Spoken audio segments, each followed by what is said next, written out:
Ten Hag has laid down an intense new training regime with press-ups as punishment and strict new rules for the Manchester United players who open up about how intense and hard Ten Hag's training sessions have been. And Ten Hag lays in on Manchester United players who he thinks have not been performing. So that is a clip of Erik Ten Hag, I believe, shouting at David De Gea. There was some rumour it was Charlie Savage, but it seems that it was David De Gea for making a mistake. Now, this is not the first time Ten Hag has been shouting at Manchester United players. When we were 4-0 up versus Liverpool, he was shouting, demanding more, shouting instructions. He was shouting at Tellers in the Melbourne game for making a mistake and not being good on the ball. He's got rules, and these are his ground rules set by Ten Hag. Fines and punishments for being late for team meetings, meals and trainings. He's banning the use of mobile phone at mealtime. He says no consumption of alcohol during match weeks. He's making sure they do regular BMI checks to ensure match fitness, and he's encouraged them to eat club prepared meals rather than use personal chefs, getting them in shape. He also wants to improve team bonding, so obviously he's doing a lot more sort of team-based activity, like you've got to go to meals, you can't be on your phone. He wants to completely, rejuvenate that Manchester United dressing room, and Bruno Fernandes obviously said that Ten Hag is instilling some much needed discipline. It's been reported that since Ten Hag's come in, he's put team morale, team togetherness. He wants to build a team of togetherness and trust very, very high up. But one of the things Ten Hag's put the highest on this list is to increase the standards at Manchester United. He wants players working hard. He wants the standards up there, and he's made it very, very difficult. His training sessions are very, very intense. We're going to get into what some of the Manchester United players have had to say about Ten Hag's training sessions, but he's making them do punishments like press-ups if they mess up as well. Ten Hag has obviously given a speech to the Manchester United players, laying down the new strict rules, making sure you're trying your best in training, making sure the standards are always there, punishments if the standards aren't there. He will go and tell players if he's got an issue with it. It's been reported that Manchester United players have also been told they will be exiled by Ten Hag if he finds that they're leaking any dressing room information. That's something Ten Hag desperately wants to stop, and that the Manchester United squad have been told to raise any complaints they have directly with Ten Hag or his backroom staff members with them, as the manager bids to clamp down on the dressing room leaks information and encourage a culture of honesty and togetherness. Ten Hag wants to obviously change the culture of Manchester United, as I am saying. Stop the dressing room leaks. If you've got an issue, come to me. Do not go to the media.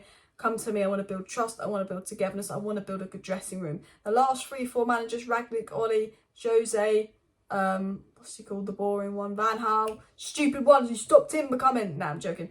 Man United players all threw them under the bus. They all threw them under the bus. The dressing room was toxic. They all threw it under the bus. Ten Hag wants to build a dressing room that won't get toxic. He wants to completely change the mentality of these Manchester United players as well. We also know via Rob Dawson that Ten Hag's message to his 120-strong tour party has been clear. They are here to train and nothing should get in the way of that. Apparently, most days have involved double sessions, one in the morning, one in the afternoon, and there has even been training on the morning before games, and Ten Hag is fully involved in training, stopping the session if he sees something he doesn't like. And that doesn't surprise me. When we were 4-0 up against Liverpool, he's shouting instructions. It was also reported in the Melbourne game that Ten Hag seemed to be pointing and shouting angry at Tellers in the Melbourne game. Ten Hag's come in, he's setting rules, he's got demands, and we're winning 4-0 to Liverpool and he's shouting at players. He's going in on players. We're playing really well against Crystal Palace and he's shouting at De Gea for that mistake. He's not letting things slide. In his interview after the Liverpool game, he said obviously there was mistakes he saw that needed to work on, but he was happy with the results. He doesn't see 4-0 Liverpool and that's perfect. He might go, okay, the midfield weren't 100% in control. I didn't like that I saw, and I'm going to work on that in training. He's a perfectionist and he wants perfection. And what have the Manchester United players had to say on Erik Ten Hag, his rules, his regime, and all of that? Luke Shaw said a lot about Ten Hag, but one of the things he did say is Erik Ten Hag's involved a lot, and if he sees people aren't hitting the standards that he wants in training, he'll make sure they know. That's good because it keeps the standards high. Luke Shaw making it very clear that Ten Hag has very high standards in training. Delo again says that Ten Hag is very demanding, pays a lot of attention to detail, which is good, and the small detail that can make a difference in long perspective. I told you this, Ten Hag doesn't let things miss. We win 4-0, but he still sees a few small things and goes, that was not good enough as well. Bruno Fernandes spoke about the discipline at Manchester United under Ten Hag, and he said that we missed the discipline that we have under Ten Hag, under Oli and under Ragnick. He said discipline is very important, not only on the pitch, but off the pitch. Again, I'm pretty sure that's Bruno saying we lacked that discipline under Ollie and Rangnick, and I think we did. There was clearly a lack of discipline, under the previous managers, because the Man United players were walking around the pitch doing fuck all, squabbling and doing dressing room leaks as well. It's also been said that Maguire said that training has been tough, the running has been hard, but he's really looking forward to the start of the season. More players saying that Erik ten Hag's training and regime has been particularly tough. And Simon Stone did a nice article where he spoke about things that McTominay had said. And apparently McTominay said this is the most demanding and toughest pre-season he's endured as a Manchester United player, and that Ten Hag is proving himself to be a demanding coach as he tries to instill the habits he hopes will drive United players to greater success. And Scott McTominay said we've had some tough pre-seasons, but this has been up there as one of the most difficult ones as well. So players obviously, coming out and saying how tough it's been under Erik ten Hag.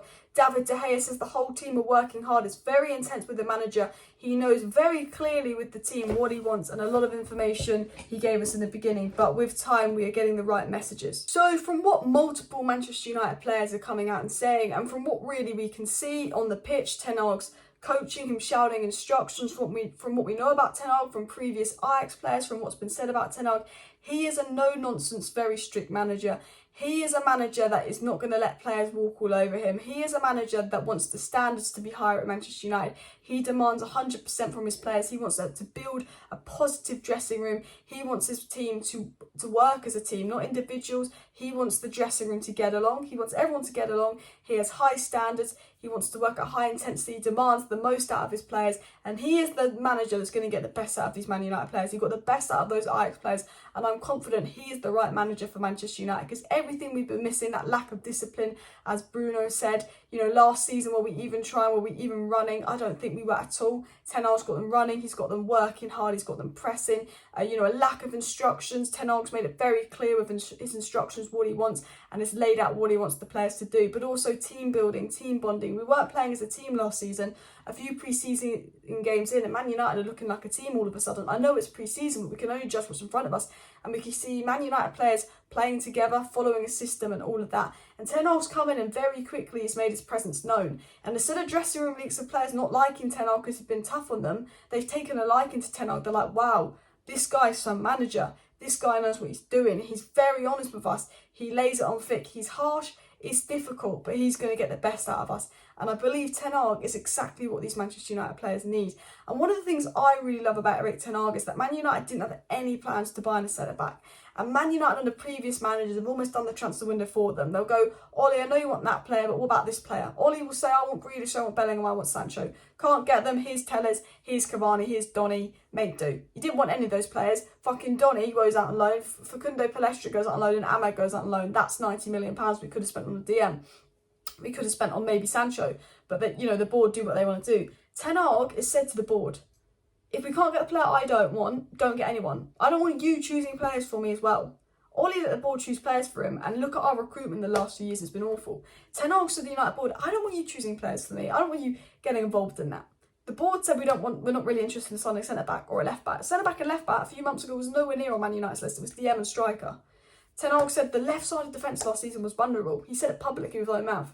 I thought the left side of the United defence was vulnerable last season, so it's important we get a left-foot centre-back in. Martinez, United wouldn't even looked at Martinez. He's a Ten Hag signing. It doesn't matter about the price of Martinez, he's a Ten Hag signing. It's a player we wouldn't have even looked at. We weren't even interested in getting a centre-back, and if we were, it would have been Pau Torres. But Ten Hag said no to United board. He said, I want the player I want or no one. If we don't get Martinez, I don't want Pau Torres. I'll wait next season to get who I want in and work the player I want. And he got Lissandro Martinez in when United weren't interested in buying a left centre-back. He got Tyrone Malacia in when we didn't think left-back was a priority. He's got the board to listen to him. He's got the board to obey him.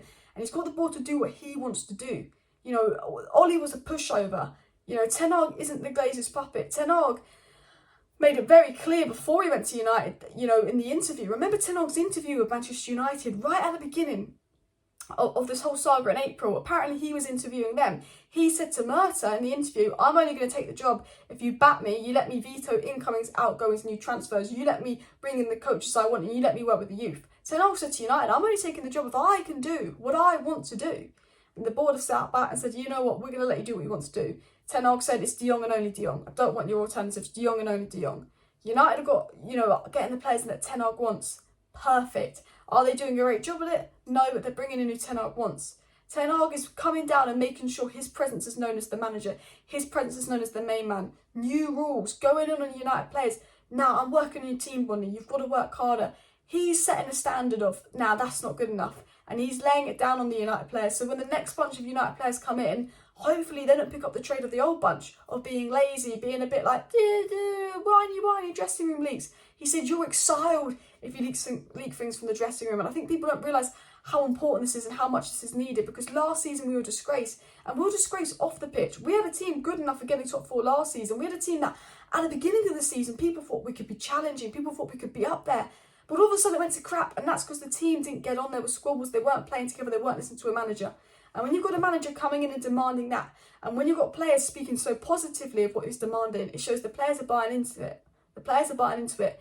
And I'll say this now and I will say it again. Ten Hag is exactly who these players need to work with. And I know I've repeated myself a lot, but I'm really happy with what I'm hearing about Ten Hag being tough, shouting at players, no nonsense. Yes, we won 4-0, but that's not good enough. Nitpicking on the tiny things, because hopefully he will change the mentality of this club. Hopefully he gets the backing. Hopefully the board now deliver on him. And hopefully these players do not turn on him again. Smash a like, smash the subscribe. I will be live later tonight, so I'll see you then. Bye.